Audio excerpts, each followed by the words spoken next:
Voilà, ton rayon. On est chez moi, dans mon jardin. Voilà, le rayon du Golden Meeple. Oui, aussi, hein, oui, aussi, oui. principalement. Oui, clairement, oui. Qu'est-ce que tu as choisi, toi, en 2023? Nucleum. Ouais. Ça, Gros carton. Ouais. Meilleure vente de 2023. Golden Meeple. Ouais. Ouais. On ne s'est pas passé, si vous vous intéressez un peu aux jeux un peu costauds, un peu velus, vous savez très bien que Nucleum est tombé ici, à Essen, en version française aussi directement. Arrivé chez Intrafin, pour la version française, qui n'est pas la logique des Board and Dice qui tombe généralement chez Pixie Games. Ici, c'est bien chez Intrafin pour la version française. Voilà, si vous vous intéressez aux jeux costauds, vous savez c'est quoi, donc je ne vais pas spécialement vous l'expliquer. Le bûcher au laurier. Il y a le bûcher au laurier. On a fait un bûcher au laurier avec Romain, qui a intégré les recettes ludiques dernièrement. À mon avis, on va en entendre parler parce qu'il risque d'être dans le carré final des EGA, voire de le gagner. Il est sélectionné à la Palace d'Or, au Diamant d'Or. Je pense que il y a de grandes chances. Il va revenir bientôt. Oui, février, normalement, Février, parce qu'il a rupture février, avec sa première extension Australie, qui est déjà commandable sur le site. Si vous voulez vous assurer d'avoir votre exemplaire de Nucleum, c'est aussi précommandable sur le site. Donc, c'est une expérience, c'est vraiment très très bon. Donc, allez-y, clairement. Nucleum. Ouais, que du bien, en tout cas. Oui. On entend que du bien Oui, de clairement. Nucleum. Alors, moi j'ai choisi ça.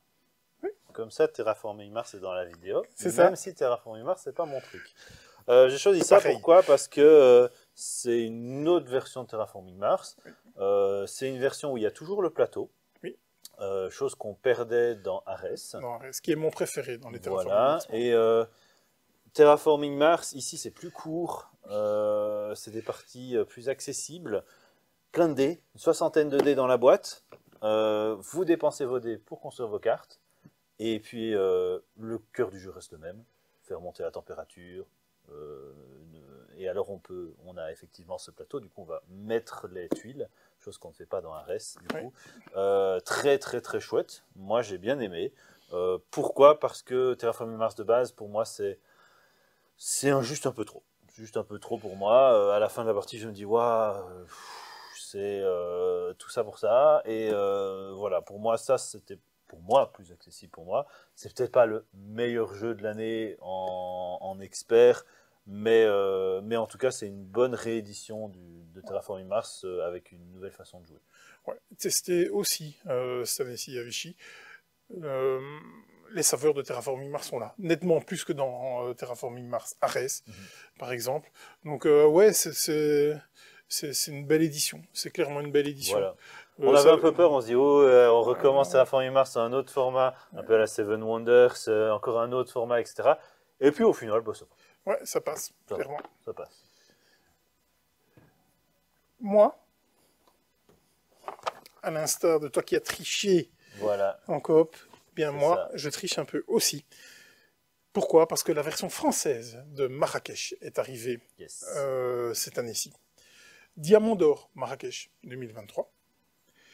C'est du Feld. Je suis un Feldien à fond, vraiment. Donc moi, il m'a rarement déçu au point de tomber en désamour. Il y a de la couleur pour de l'Allemagne. Oui, c'est ça. Et pas que du vert. Et c'est ça qui est bien. Oui, clairement. Mais oui, ça marche super bien aussi. Marrakech, peut-être juste le prix.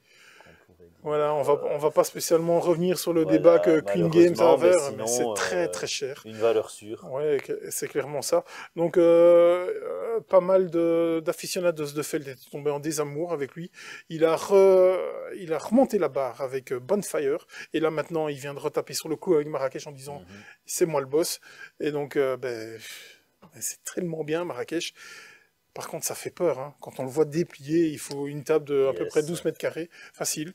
Donc, mais c'est tellement bien, c'est tellement satisfaisant ce jeu. Moi, je l'aime vraiment beaucoup, beaucoup, beaucoup.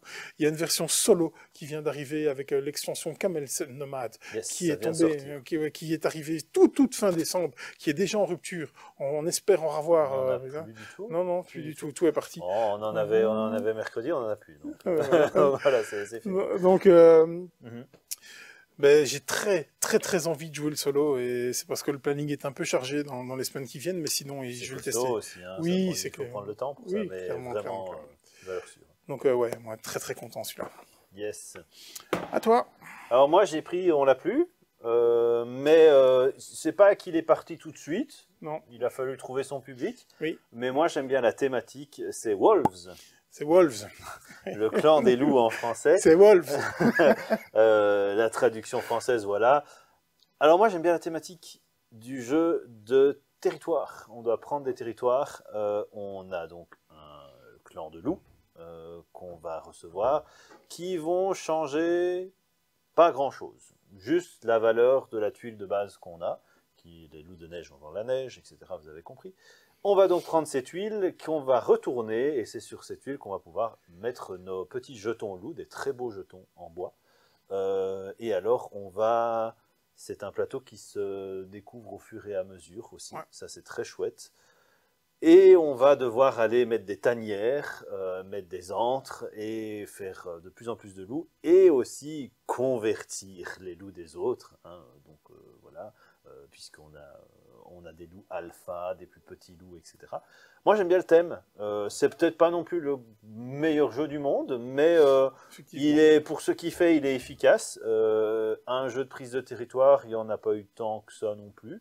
Donc voilà, moi j'ai bien aimé la thématique, la boîte est très jolie. Oui, très belle. Donne très envie dès qu'on la voit, et ça se voit, c'est un gros œil de loup, et donc ça se voit de loin, c'est très joli comme boîte, même à exposer chez soi dans son... Ouais, et puis ces petits loups sculptés, ces huttes sculptées, tout ça. Les tanières et tout ça, très beau. Ouais. Voilà. C'était pas mal. Donc année foisonnante quand même au niveau des jeux stratégiques experts, si vous voulez. Mais pas spécialement marquante ou impactante. Il y a eu du très bon, surtout au niveau des extensions. On a eu une extension pour Art Nova qui est arrivée, une extension pour Boon Lake, on a eu une extension pour Darwin's Journey aussi. Darwin's qu'on aurait pu mettre dans le top. La deuxième pour Narak est sortie aussi. Oui, la deuxième pour Narak. Ancient Knowledge. Oui. J'ai pas pu m'y mettre, mais ça a l'air très bien. Ouais, à 2 joueurs, à 3-4, ça a l'air un peu plus lourd. Le Château Blanc aussi. Le Château Blanc est beaucoup ressorti. Alors, l'extension Super Meeple qui fait un beau travail qui prend des risques dans les jeux qui sortent. Donc ils nous ont remis Terre d'Arles et son extension qui était totalement introuvable avec Commerce du thé. Par exemple aussi, il y a Age of Innovation qui est arrivé. Ça c'est très bon, c'est très costaud. Il y a eu Pass of Civilization, Captain Games. Ouais. Et voilà, moi j'ai bien aimé aussi. Ouais, il y a eu ça qui est revenu aussi, El Grande, par exemple. Genre de choses, je le vois là-bas aussi, un retour, c'est Outlive, avec la Complete Edition qui est revenue, Outlive, qui était en rupture depuis des années. Donc moi j'ai beaucoup aimé Outlive, hein, vraiment très bon. Quoi. Il y a eu le retour Big Box Sky. Il y a eu le jeu avec un design très particulier sur les dieux romains, grecs aussi. Tu as un trou, qui était une énorme boîte avec des grosses extensions, Kickstarter, etc. Non, mais c'est pas grave, on retrouvera. Mais voilà, très bien aussi. Ouais, il y a eu aussi Marvel Remix, parce que je le vois là, qui est un peu marquant. Toutes les sagas aussi continuent. Ah oui, et Rudy du Tigre du Sud, qui est juste exceptionnel. Rudy du Toutes les sagas continuent encore. Donc voilà, il y a eu des très bonnes choses aussi. Ouais. Passe à la suite. Ouais, on va du côté des duos, des trucs solo, des roll and write, tout des bazars comme ça. Voilà. Voilà. Parfait. Allez. Voilà, une catégorie que j'affectionne tout particulièrement. C'est les trucs and write. Tous les machins, les roll and ride, les bag and ride, les voilà. Tout ce que vous voulez. Une année assez pauvre pourtant là-dedans, parce que quasiment rien de marquant. Voilà, je trouve vraiment que c'était très pauvre dans cette catégorie-là. Peut-être qu'on a atteint le fait d'avoir dépassé tout ce genre de jeux. Tous les jeux ne doivent pas être des roll and ride, je pense. Oui, c'est vrai qu'il y a eu des déclinaisons en roll and ride. Oui, il y en a eu plusieurs. Hein. On a eu Zombicide. Oui, que j'ai trouvé assez moyen. Il y a eu plusieurs déclinaisons. Maintenant, est-ce qu'il y a eu des jeux qui ressortent? Moi, c'est moins mon type de jeu. Personnel. Ouais, donc, moi c'est à fond. Voilà. Moi je suis à fond dans peut-être Records. Ouais, mais ça j'aimais bien. Ça j'ai bien aimé moi, Records. Justement, Voilà, pour moi, il a marqué Voilà. Senesi, celui-là. Pourquoi? Parce que c'était déjà mon chouchou des scènes 2022. Quand je l'avais vu, j'ai dit, waouh! J'ai adoré quand j'ai joué à cette partie. J'ai adoré. Je voulais qu'il arrive. J'étais très très impatient. Il est arrivé. Il m'a pas déçu. C'est un de mes run and ride. Donc là, ici c'est un flip and ride. Donc vous allez retourner des cartes.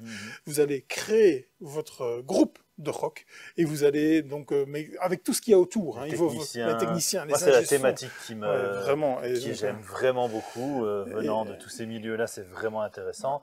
Et puis, iconographique. Ouais, dedans, donc parce que je pense qu'il est en anglais. Oui, c'est un jeu anglais, oui. Et du coup, même si on a les règles en français, du coup, on peut jouer parce que l'iconographie, très très chouette. Clairement. En plus, tellement thématique aussi parce qu'il vous faut des synergies. Vous allez bien entendu avoir votre groupe qui est composé, mais si vous avez un chanteur qui chante pas la musique que vous jouez, préférément, donc vous allez marquer moins de points et tout. Non, j'ai trouvé ça vraiment très très chouette. C'était un gros coup de cœur 2022 et très très très content qu'il soit là, clairement quoi. Donc Draft and Rival Court, c'était des éditions, c'est une édition Kickstarter. Il nous reste plus de boîtes, mais il va au moins avoir une boîte qui va nous revenir parce que on n'avait pas reçu les extensions qui allaient normalement avec ce pledge. Et donc l'organisation est prévue. Je ne sais, j'ai pas encore de nouvelles à ce jour là-dessus.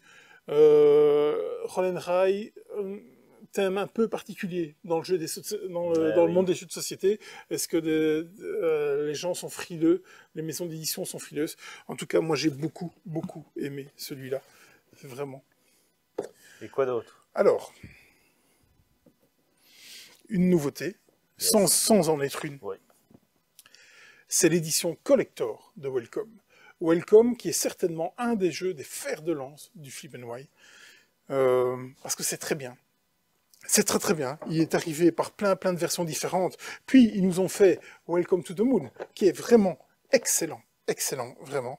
Et donc qu'est-ce que vous allez retrouver dans Welcome, l'édition collector? Ben tout ce qui a été fait dans Welcome sans les stand-alone. Toutes les thématiques. Ouais. Donc c'est-à-dire que vous n'aurez pas Las Vegas, vous n'aurez pas Welcome to the Moon, mais tout le reste vous aurez camion de glace, zombies, tout ce qui va avec, vraiment.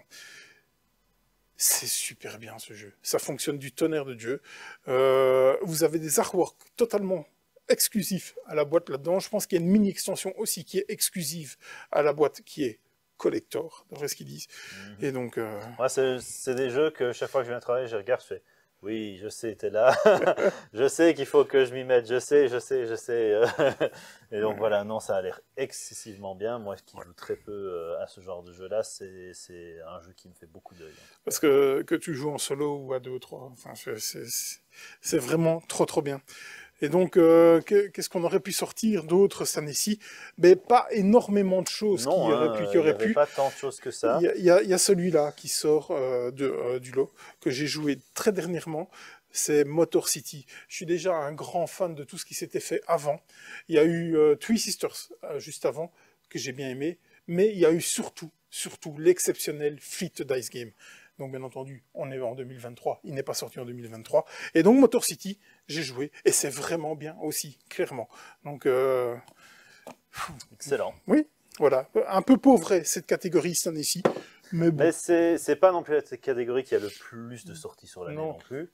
Et c'est tant mieux, il y en a déjà bien assez. Quoi. Donc voilà, on va passer au duo. Ouais, au duo, tant qu'on y est, duo. Alors duo, moi j'ai choisi un jeu à licence. Oui. Un jeu à licence. Oui. J'ai choisi Star Wars, Deck Building. Ouais. Aussi un jeu où on disait tout à l'heure, le prix, ça a eu toute une négociation, pas chez nous, mais aux plus hautes sphères du jeu de société. Ouais, c'est ça. Sauf que là, ils y sont pas parvenus. Alors, Star Wars, Deck Building, eh ben, c'est très bien. Oui. C'est même génial. Oui. Donc, deux camps s'affrontent, les rebelles et l'Empire. Oui. La thématique, bon voilà, c'est Star Wars, si vous aimez Star Wars, tout, voilà. On parlait des jeux à licence, il y a des jeux à licence qui sont vraiment pas bien, il y en a qui sont vraiment bien, et il y en a beaucoup maintenant qui commencent à être vraiment bien. On parlait d'Harry Potter, il y a Marvel Champion qui est très bien, Villainous c'est plutôt sympa aussi, et bien Star Wars fait partie de ces jeux très très bons. Donc, un jeu de deck building, on achète des cartes, on construit notre paquet au fur et à mesure. Le petit twist, c'est donc qu'il y a une rivière de cartes où on peut acheter des cartes, c'est qu'on peut attaquer les cartes, les cartes que tout. l'autre vaut. Parce qu'il y a des cartes que pour nous et des cartes que pour l'adversaire. Ouais. Et il y a des cartes neutres. Et donc, ce truc de on a des dégâts, mais au lieu d'attaquer l'adversaire, on peut attaquer les cartes qu'il peut acheter. Ah ben ça, c'est jouissif. Ça change tout. C'est jouissif. Ça change tout, vraiment. Ma femme déteste. Mais c'est jouissif. Ma femme détesterait ce genre de jeu. Il y a aussi une jauge de force. Dedans, si la force est de votre côté, vous avez un truc en plus et pas de votre côté, etc. Ouais, thématique. On a des planètes à défendre. Ouais. Et l'autre petit twist aussi qui est très sympa, c'est qu'il y a des gros vaisseaux, grosses armadas qu'on peut mettre sur la planète pour les défendre. Donc vraiment, bien travaillé. Ouais. Fantasy Flight Games. Oui, c'est ça. Voilà, hein. Deck building, ils sont habitués. Mais là, pour le coup, franchement, très intéressant. Ouais. Un jeu duo que j'ai sélectionné, qui pour moi a marqué 2023, on n'en a plus. Ça, on va mettre des incrustations, c'est Focus. Yes. Focus, jeu coopératif, 2 joueurs, uniquement, dans une catégorie duo, à communication extrêmement limitée. Donc il va falloir essayer de faire deviner à son partenaire en donnant des indices un petit peu à l'instar d'un codename. Donc c'est plus un mix entre codename et The Mind, par exemple. C'est ça. C'est moins mon style de jeu à moi, mais c'est très très bien. Ouais, c'est redoutable, ça fonctionne. Une toute petite boîte. Oui, tout petit format, hein, vraiment. Tout petit format, du coup prix plus réduit aussi, et donc vraiment vraiment bien, vraiment très efficace. Ouais. Alors moi, c'est notre doublon. Ouais, c'était un doublon, clairement. Qui vous allez retrouver dans d'autres vidéos aussi, c'est Mindbug. Mindbug, c'est trop bien. Ouais, c'est trop bien. C'est trop bien. Le pitch rapidement, vous jouez une carte, vous attaquez avec vos personnages. Tous les personnages sont ultra forts, donc chacun a un vrai impact sur la partie. Et le twist, c'est qu'on a des Mindbugs qui peuvent prendre possession des personnages que les autres jouent. Et donc on en a 2 chacun. Et donc c'est... Est-ce que je joue maintenant? Est-ce que je joue plus tard? Ah, je joue ça. Ah, je te l'apprends. Oui, mais en fait, derrière, je jouais ça. Ah. Et du coup, il y a un peu de bluff aussi. Le timing est super où on important. doit se dire, je vais mettre ça comme ça, il va me l'apprendre parce qu'il en a besoin. Mais derrière, j'ai ça qui contre son truc. Enfin, voilà, c'est super efficace tout en étant très simple. Ouais, vraiment. C'est du grand art ce jeu. C'est vraiment très très chouette. Et les cartes sont toutes craquées, quoi. Quand vous avez l'impression, vous dites, je vais essayer là, mais je vais le couper en 2. Et c'est trop bien. C'est vraiment trop bien. Petite extension qui était sortie avec le Kickstarter, qui sort séparément ici. Voilà, c'est un jeu qui a un prix correct et qui est vraiment, vraiment incroyable. Mindbug, c'est le premier jeu qu'on a joué ensemble que tu m'as fait découvrir quand je suis venu dans le magasin. Ouais, c'est ça. Et c'était pas encore sorti. Et ben, je l'ai pris tout de suite. Parce que, c'est trop bien. Vraiment, vraiment chouette. Petit tournoi qu'on a fait qui était sympa et qu'on peut en refaire encore. Ça vous intéresse? Oui, bien sûr. Avec 2024, avec l'arrivée de 2 grosses extensions standalone qui arrivent aussi, qui sont déjà en préco sur le site. Donc vous pouvez, si vous voulez être sûr d'avoir votre Mindbug, et c'est dans pas longtemps, hein, je crois que c'est fin janvier, début février, je crois que c'est là. Tout à fait. Moi, j'ai sélectionné, on n'en a plus non plus, victime de son succès, à juste titre, c'est Skyteam. Yes. Ouais. Très intéressant encore. Ouais. J'ai bien aimé cette année, il y a beaucoup de concepts, de thématiques différentes, au-delà de celles qu'on a l'habitude de voir. Et Skyteam fait atterrir un avion. C'est ça. En duo. Et comme dans les films où quelqu'un ne sait pas conduire un avion et on doit lui... voilà, c'est très très drôle. Moi j'ai même eu un pilote qui est venu acheter le jeu. Okay. Ouais, et qui m'a dit, j'ai joué chez un collègue. Et du coup, c'est vraiment cool. Donc oui, très très sympa. Et le matériel est très joli. Ouais, le matériel de grande qualité qui vraiment donne un plus à l'immersion de ce jeu. Parce des meilleures ventes du mois. Il est peut-être pas décembre, mais je crois que novembre. Oui, il était là. Donc il était vraiment là. C'est vraiment bien. Je l'ai présenté en festival. C'est waouh. C'est pas une mécanique trop compliquée. Hein, c'est du placement de dés, tout simplement. Mais il y a des choses à faire. Communication limitée aussi entre les joueurs, parce qu'on peut, sinon il y a plus de joueurs, disons, j'ai un 4, moi j'ai un 3 et tout, non. Évidemment. Et donc le timing est super important. Donc de la coop pure, vraiment, vraiment bien, rejouable aussi, donc voilà, matériel superbe, avec tous ces petits détails de toute la pression, etc. Enfin voilà, très très chouette. Ouais, il y a eu encore d'autres jeux en duo. Je pense à Dracula versus Van Helsing. Il y a eu beaucoup de jeux en duo en coop qui étaient plutôt sympas, qui sont sortis. Donc oui, il y a eu des très bonnes choses. Dracula versus Van Helsing, comme tu disais. Ouais. Donc, ouais, vraiment de bonnes choses, de très bonnes choses. On peut passer au solo, qui est juste en dessous. Ouais, catégorie solo. Tout à fait. Alors, je vais commencer avec un qui n'est pas là. Oui. C'est en a qui sont là. Oui. Solo, c'est moins mon truc, déjà. Parce que moi, j'ai moins de temps de jouer en solo. Enfin, en fait, si, j'en ai, mais je joue aussi à d'autres choses. Et donc, non, j'ai solo, moi, j'ai choisi Final Girl. Ouais. C'est vraiment bien. Oui. C'est vraiment bien. C'est vraiment bien. Rejouable, même si il n'y a pas vraiment de scénario en soi. Enfin, un petit peu. Mais en fait, c'est un scénario open parce que il t'arrive plein de choses. En fonction de ce qui va se passer, voilà. Alors, Final Girl, vous êtes la dernière survivante d'un groupe de stupides jeunes gens qui est dans un film d'horreur des années 80-90, d'un slasher, comme on dit. C'est ça. Et dans la boîte de base, c'est dans un camping de mémoire. C'est la colloque de l'horreur. Voilà. Et donc, vous allez devoir tuer littéralement le méchant, lui retirer ses derniers cœurs, ou il vous retire vos derniers cœurs.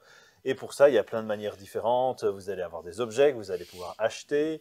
Donc, c'est pas du deck building, on construit sa main plutôt. Et puis, vous allez vous déplacer sur le plateau, sauver des innocents, les faire sortir du plateau, qui vont vous donner des bonus. Et puis, le tour du méchant arrive, et là, lui, évidemment, il lance un dé, et il roule sur tout le monde. Alors, il y a une jauge d'horreur aussi, etc. Vraiment, vraiment chouette. Ouais, des petites extensions sont sorties, c'est des scénarios. C'est des scénarios différents. Il faut la boîte de base avec un scénario dedans, et puis alors, vous avez d'autres scénarios que vous pouvez acheter séparément, un dans une fête foraine, et l'autre... oui, il y a le salon bosquet de thé sanglant, ou un truc comme ça. Il y a plein de choses. Et donc, c'est très particulier parce qu'avec la boîte de base, vous ne savez pas jouer. Parce qu'il n'y a pas de scénario dans la boîte de base, donc vous ne savez pas jouer. Donc vous avez tout le matériel qui va vous permettre de jouer. Il n'y a pas le scénario de base ? Non. Ah, je pensais que oui. Avant, c'est alors dans la version... ils ont sorti un bundle avec, voilà, avec le premier scénario, la colloque de l'horreur. Et donc, Final Girl, moi je n'ai joué que le troisième, la deuxième extension ou le troisième, qui est en fait le Poltergeist. Et donc je suis un peu sur ma faim, parce que ce jeu est vraiment très très bien. Et je suis un peu sur ma faim parce qu'on a envie de faire plus. Parce que dans le Poltergeist, on ne sait pas le tuer, le mec. Tu vois, voilà, moi j'ai pas joué à celui-là, donc c'est un esprit, donc tu le fights pas. Et j'ai vraiment envie de le fighter. Moi, le méchant, dès qu'on retire son dernier cœur, il regagne des cœurs, et il recommence, et il se retourne, il passe en mode cauchemar, et il commence à tuer tout le monde. Enfin voilà, c'est très très très chouette. L'ambiance est vraiment là, donc ça c'est vraiment bien. Très immersif. Une petite musique derrière sera encore mieux. Voilà, mon esprit rôliste, mais voilà, ça c'était mon petit solo pour 2023. Ouais, moi tu peux me donner ça. Legacy of You.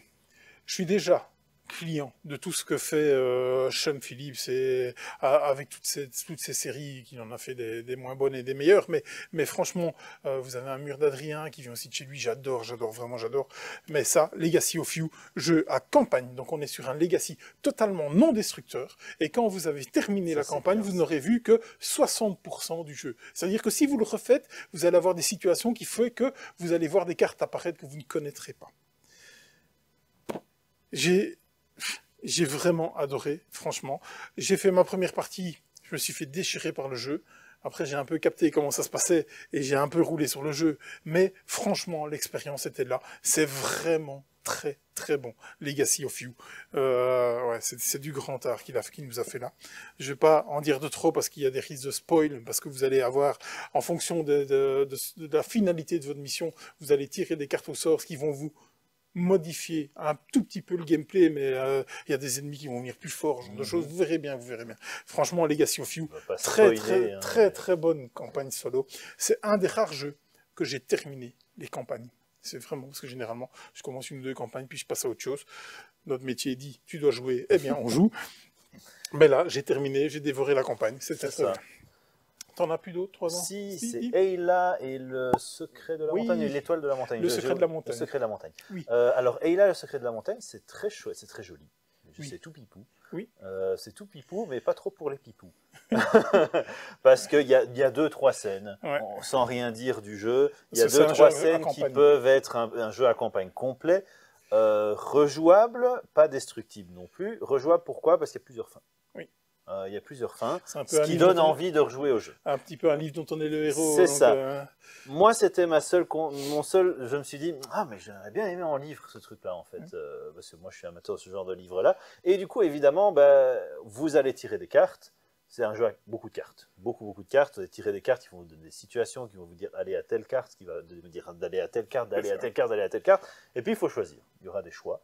Il faut ramener des choses à certains endroits, des objets. On va avoir des cartes avec des objets, etc. Et puis, sans rien dire sur l'histoire, évidemment, vous allez devoir aller découvrir le secret de la montagne. Et il y a 2-3 scènes un peu poignantes qui...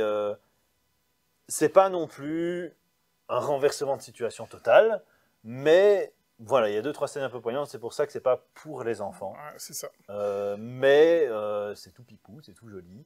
Et voilà, et ça a bien marché. Ouais. Alors, c'est normalement pas un pur jeu solo, mais c'est totalement non assumé. C'est un solo. C'est du coop, mais en fait, le deuxième joueur ne fait rien. C'est un solo, vraiment. Ou alors, il écoute l'histoire et on décide des choix ensemble. Parce que c'est narratif aussi. Évidemment. Voilà, c'est ça, c'est très narratif. Donc voilà, c'était le deuxième solo. Ouais, moi j'ai un énorme coup de cœur solo, mais vraiment énorme. On n'en a pas eu des masses, et c'est ça qui est dommage. Et donc là maintenant, il y a le contrat qui est en renégociation au niveau de la distribution. Donc pour le moment, on ne le trouve plus. Il va retomber quelque part, à un moment donné. Il va retomber, donc il était chez une des branches d'Asmodée, il va retomber quelque part, ça c'est sûr. Les Fiefs de Norbois. Voilà. J'ai adoré les Fiefs de Norbois. Un jeu de pli solo. Allez, sérieusement, comment on arrive à faire ça? C'est génial. Ça marche du tonnerre de Dieu. Il y a une espèce de mini-campagne que je fais pas tellement le jeu de base me plaît comme il est là. C'est tellement bien. Vraiment tellement bien. C'est top. C'est vraiment la qualité du matos parce qu'il était sur financement participatif. Donc vous avez un jeu de cartes, c'est un jeu de pli, c'est un jeu de cartes. Donc la qualité des cartes, c'est une qualité de cartes comme vous aviez au poker, évidemment, en tant que joueur de poker. Là, ça me parle directement. Et puis, un jeu de pli, je trouve ça tellement magique, mais tellement magique. Comment ils ont réussi à faire ça? C'est du tonnerre de Dieu, vraiment. Ouais. Les jeux solo, il n'y a pas eu tant que ça non plus. Non, il y a eu un peu Scoventir qu'on a un peu parlé. Tiny Epic Dungeons, ce genre de choses-là aussi, les petits donjons, Dungeon Crawler, ce genre de jeu-là, ça ressort encore régulièrement, mais... Voilà, c'est tellement niché, ce genre de jeu, c'est ça. Et donc ils préfèrent faire un jeu qui est peut-être un peu non assumé comme Ayla, ou bien le mur d'Adrien par exemple, qui est un énorme solo non assumé. Et donc on se dit on va mettre plus de joueurs, mais en fait c'est une mécanique solo. C'est pour ça qu'ils vont avec les Roll and Write aussi. Oui, généralement. Beaucoup solo aussi, donc voilà. Voilà. Mais je crois qu'on est au bout là, non? On est au bout. On a fait tout. Je regarde autour de moi, mais on a fait le tour du magasin. On a fait le tour de partout. Les jeux qu'on a plus vont revenir. 2024. Encore une fois, on est début janvier. Tout début janvier, donc les fournisseurs recommencent seulement à bosser.